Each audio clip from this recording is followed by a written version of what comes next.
તો વેસ્ટ ઇન્ડિઝે આ વર્લ્ડ કપનો સૌથી મોટો સ્કોર ખડકી દીધો છે. આપણે બધાને આશા હતી કે ઇન્ડિયા છે, ઓસ્ટ્રેલિયા છે કે સાઉથ આફ્રિકા આ વર્લ્ડ કપનો સૌથી મોટો હાઈ સ્કોર ઊભો કરશે, પરંતુ બધાની અપેક્ષાઓથી વિપરીત આ વેસ્ટ ઇન્ડિઝની ટીમે 254નો સ્કોર ઊભો કરીને બધાને આશ્ચર્યચકિત કરી દીધા છે. તો કેમ છો મારા ક્રિકેટ પ્રેમી મિત્રો? આજે આપણે કાલની મેચનું રિવ્યૂ જોઈશું. કાલની મેચ બધાએ જોઈ હશે તો બધાને મજા આવી હશે વેસ્ટ ઇન્ડિઝની બેટિંગ જોવાની. ઝિમ્બાબ્વેને જે રીતે હરાયું છે અને આવી રીતે ઇન્ડિયાની ટેન્શન પણ વધારી દીધી છે વેસ્ટ ઇન્ડિઝે. આપણે કાલની મેચમાં જોયું હશે કે સિમરન હેટમાયરની વિસ્ફોટક ઇનિંગ, ત્યારબાદ રોમેન પોવેલની ઘાતકી બેટિંગ અને છેલ્લે રોમારિયો સેફર્ડ અને સેર્ફન રુથરફોર્ડનો ફાયર પાવર. એટલે આપણે કહીએ કે વેસ્ટ ઇન્ડિઝની ટીમ 16 કળાએ સંપૂર્ણ ખીલી ઉઠી છે. કહીએ ને કે ઇન્ડિયા અને શ્રીલંકામાં વર્લ્ડ કપ આવતા જ વેસ્ટ ઇન્ડિઝની ટીમને શું થઈ જાય છે તે આપણને ખબર નહીં. પણ કહીએ કે જે 2 વાર વર્લ્ડ કપ જીતી ચૂક્યો છે ડેરેન સેમી, તે પણ પોતાની ટીમને ખૂબ જ બેકઅપ કરે છે અને આપણને પણ લાગે છે કે એક કમ્પ્લેટ ટીમ છે વેસ્ટ ઇન્ડિઝની. જે પ્રમાણે તેમની ટીમનું કાલે પરફોર્મન્સ રહ્યું, એક ઓપનરોને બાદ કરતાં તેમની ટીમ પૂરેપૂરી ફોર્મમાં છે. સેર્ફન રુથરફોર્ડ લોઅર ઓર્ડરમાં, સિમરન હેટમાયર મિડલ ઓર્ડરમાં અને તેની વચ્ચે રોમારિયો સેફર્ડ છે.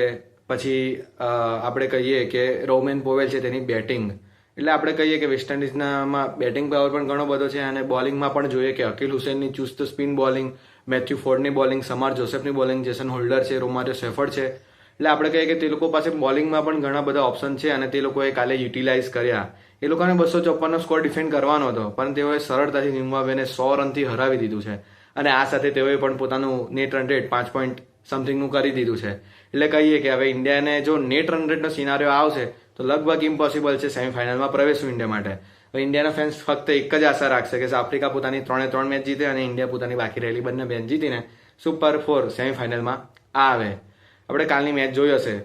સિમરન હેટમાયરની ફિયરલેસ બેટિંગ, જે રીતે તેને વાનખેડા સ્ટેડિયમના ડાયમેન્શનનો ઉપયોગ કરીને છક્કા માર્યા છે. રોમેન પોવેલે પણ કેટલા લાંબા છક્કા માર્યા છે. આપણે કાલે જોયો 105 મીટરનો એક છક્કો છે, કેટલો લાંબો ગયો હતો. એટલે કહીએ કે વેસ્ટ ઇન્ડિઝની ટીમમાં ઘણો બધો ફાયર પાવર રહેલો છે અને આવી રીતે આપણે જે કહીએ છીએ કે ઇન્ડિયાએ 2 મેચો જીતવી પડશે અને તે એવું સરળતાથી નહીં બની શકે. વેસ્ટ ઇન્ડિઝને હરાવવું પણ આપણા માટે અઘરું બની શકે છે.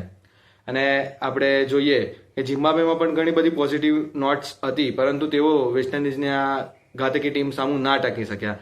શ્રીલંકાની સ્પિન ફ્રેન્ડલી ટ્રેક પર બેટિંગ કરીને, બોલિંગ કરીને, નાના સ્કોર ડિફેન્ડ કરીને, નાના સ્કોર ચેસ કરીને ઝિમ્બાબ્વે ઇન્ડિયામાં આવ્યું હતું અને તેની પહેલી જ મેચ વાનખેડે સ્ટેડિયમમાં હતી.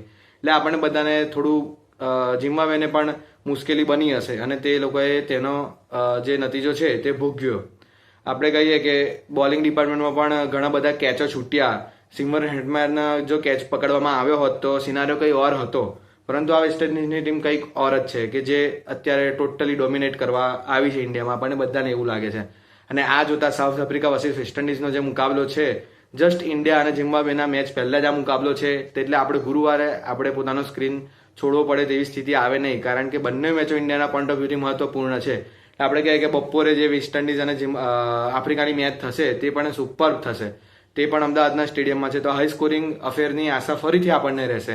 અને આફ્રિકાની ટીમ અમદાવાદમાં રમતું આવ્યું છે, તેથી આફ્રિકાનો અપર હેન્ડ છે અને આપણે પણ એવી જ આશા રાખીએ કે વેસ્ટ ઇન્ડિઝને આફ્રિકા હરાવી દે. આપણે કાલની મેચનું રિવ્યૂ જોયું.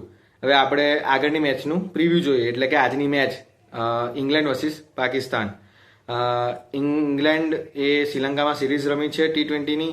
આ ઉપરાંત તેઓ વર્લ્ડ કપની પણ ઇન્ડિયામાં 2-3 મેચો રમીને શ્રીલંકામાં ગયા છે મેચ રમવા.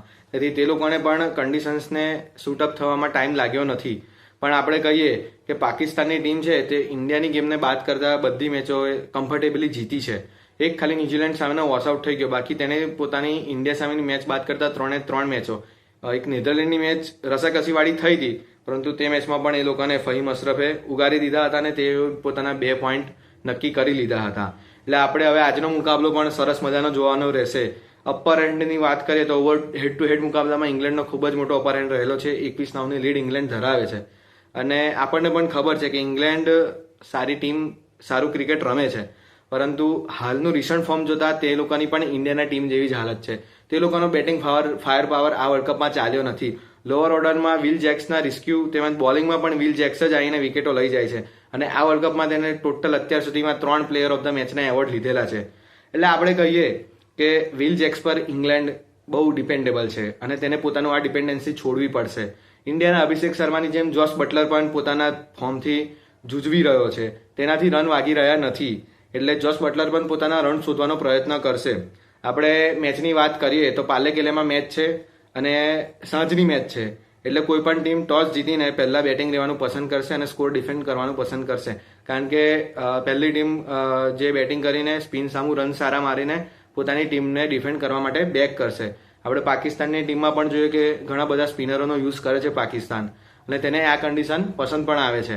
એટલા માટે કહીએ કે આપણે કી બેટલો જોવાની રહેશે. એક તો છે ઉસ્માન તારિકની ઇંગ્લેન્ડના બેટ્સમેનો સામું રહેશે કી બેટલ, પ્લસ વિલ જેક્સ જે છે તેનું પણ પાકિસ્તાનના બેટ્સમેનો સામું જોવાનું રહેશે કે કેવી રીતે સારી બોલિંગ નાખે છે અને શું વિલ જેક્સ પોતાનું ફોર્મ આગળ ધપાવી શકશે, શું હેરી બ્રુક, જોસ બટલર પોતાની સારી ઇનિંગ રમી શકશે, ઇંગ્લેન્ડ એક આખું ગ્રુપ યુનિટ થઈને સારું જીત મેળવી શકશે. આ બધા સવાલોનો જવાબ આપણને આજની મેચમાં મળી જશે. અને હવે આપણે વાત કરીએ ઇન્ડિયાના રન રેટ સિનારીઓની, કારણ કે આ વાત ખૂબ જ ચર્ચાસ્પદ બની જાય છે. કારણ કે કાલની મેચ જે રીતે વેસ્ટ ઇન્ડિઝ જીત્યું 100 રનથી ઝિમ્બાબ્વે સામું, તે રીતે જોતા વેસ્ટ ઇન્ડિઝનું રન રેટ +5 જતું રહ્યું છે, આફ્રિકાનું રન રેટ +3 છે, અને જે બોટમ 2 ટીમો છે ઇન્ડિયા અને ઝિમ્બાબ્વે તેનું વિરોધી રન રેટ છે. હવે જો ઇન્ડિયાએ કમ્ફર્ટેબલી વિન કરવું હોય નેટ રન રેટ સાથે, તો હવે જેની ઝિમ્બાબ્વે સામુની મેચ છે તેનું રન રેટ ખાલી પોઝિટિવમાં લાવવું હશે તો પણ પહેલા તો એવું ઇન્ડિયા ઈચ્છે કે ઝિમ્બાબ્વેની પહેલી બેટિંગ આવે, કાં તો ઇન્ડિયા ટોસ જીતીને બોલિંગ લે, કાં તો ઝિમ્બાબ્વે ટોસ જીતીને પોતે પહેલા બેટિંગ લે, કારણ કે આપણને ચેસ કરવામાં જ રન રેટ પોઝિટિવમાં સારું એવું નીકળી શકે એમ છે. આપણે સિનારીઓ જોઈએ ને કે જો આપણે ઝિમ્બાબ્વેની ટીમને 150માં ઓલ આઉટ કરી દઈએ કાં તો 150 સુધી રોકીએ, તો જો ઇન્ડિયાની ટીમ 11 ઓવરની આસપાસ આ રન ચેસ કરી જશે તો ઇન્ડિયા પોતાનું રન રેટ પોઝિટિવમાં લઈ શકશે.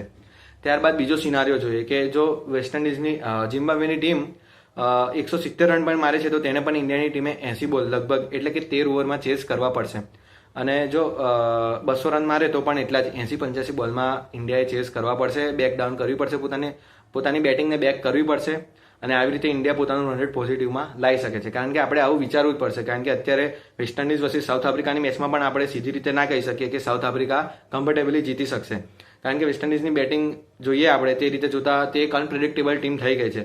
હાલમાં રિસન્ટ ફોર્મ વેસ્ટ ઇન્ડિઝ સાથે નહોતું, પરંતુ તેઓ એક રીગ્રુપ થયા, ડેરેન સેમીએ સારી રીતે કોચિંગ કર્યું, એક ટીમ સારી બની, અને અત્યારે આપણને એ ટીમ ખૂબ જ ઘાતકી લાગી રહી છે.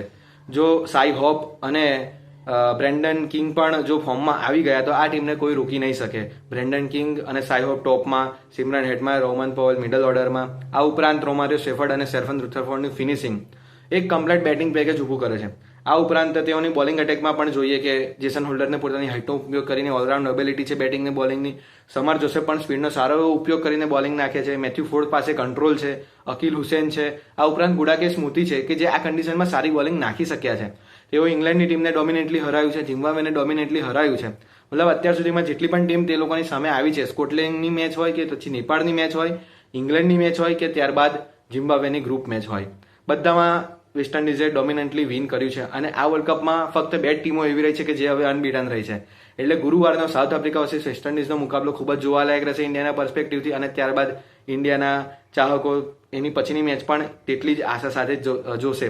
અને કહીએ કે આજની મેચ પણ ઇન્ડિયા માટે એટલી મહત્વપૂર્ણ રહી છે કે ઘણા બધા સોશિયલ મીડિયા પર નરેન્દ્ર મોદી સ્ટેડિયમને પનોતી સ્ટેડિયમ કહે છે, તેથી પણ ઘણા બધા કહે છે કે પાકિસ્તાન આ વર્લ્ડ કપમાં સારું કરે તો ફાઇનલ શ્રીલંકામાં જાય અને ત્યાં ઇન્ડિયા જીતી શકે છે. મતલબ આપણે કહીએ કે ફેન્સની પણ હિપોક્રોસી રહેલી છે કે ઇન્ડિયાની ટીમ જો સ્ટેડિયમમાં સારું રમ્યું હોત તો ઇન્ડિયાની ટીમ જીતી જ શકી હોત.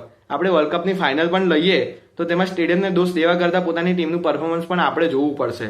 તેમાં કોઈ સ્ટેડિયમનો દોષ રહેતો નથી, અને બધાએ મીમ મટીરિયલ બનાવી રાખ્યું છે, મજાકનું પાત્ર બનાવી રાખ્યું છે, એ વાત અલગ છે, પરંતુ આટલી હદે સ્ટેડિયમને ક્રિટિસાઇઝ કરવું તે પણ ખોટી બાબત છે. As a Gujarati, as a cricket fan મેં પણ અમદાવાદના સ્ટેડિયમમાં મેચ જોવા જાઉં છું, એક વર્લ્ડ ક્લાસ એક્સપિરિયન્સ હોય છે, પરંતુ આ રીતે નરેન્દ્ર મોદી સ્ટેડિયમને ક્રિટિસાઇઝ કરવું એ ખોટી બાબત છે. આપણે ફાઇનલમાં પણ રોહિત શર્માએ સારી ઓપનિંગ કરી હતી, વિરાટ કોહલી પણ સારી બેટિંગ કરતો હતો, ત્યારબાદ લોઅર ઓર્ડરે સારી બેટિંગ ના કરી, તેથી ઇન્ડિયા સારું સ્કોર ના કરી શક્યું, અને ત્યારબાદ બોલિંગમાં પણ ઘણા બધા ગેમ્બલ થયા. મોહમ્મદ સિરાજને નવી બોલથી ઓવર ના આપી વર્લ્ડ કપની ફાઇનલમાં, ટ્રેવિસ હેડનું, એ પણ એક મહત્વપૂર્ણ મુદ્દો બની રહ્યો હતો તે મેચનો.